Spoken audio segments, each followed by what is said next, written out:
এই যে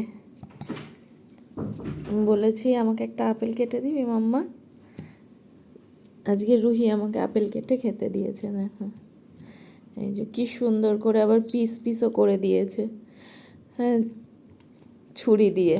আমি তো একটু ভয় পাচ্ছিলাম হাতটা কেটে যাবে কি না, কিন্তু বড় হয়ে গেছি না আমি এখন। ও বড় হয়ে গেছে তো, মার খেয়াল রাখে খুব এখন আমার মেয়েটা।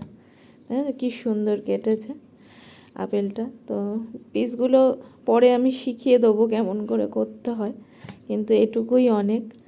আর আরেকটা কথা বলি, ও যখন আপেলটা ধরেছিল তখন কিন্তু হাতে গ্লাভস পরে নিয়েছিল, কারণ ও কোনো ফলেই হাত দেয় না। আমি ভেবেছি তারপর আবার করে ঠোরে মাকে দিয়ে গ্লাভসের উপর দিয়ে হ্যান্ড ওয়াশ করেছে, তারপর গ্লাভস খুলে ফেলে আবার হ্যান্ড ওয়াশ করেছে। আচ্ছা, এত কিছু কাণ্ড করে দিয়েছে। আমি ভেবেছিলাম যে, আমি বললাম মাম্মা আমাকে একটা আপেল এনে দে না, শুধু ধুয়ে, কাটার কথা বলিনি তো।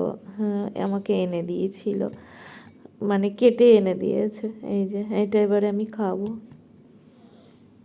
দেখি। হ্যাপি? এবার যত আপেল খাবে আমি কেটে দেবো। ঠিক আছে, সব খেয়াল রাখতে পারবে মার? হ্যাঁ। আচ্ছা, টাটা। টাটা।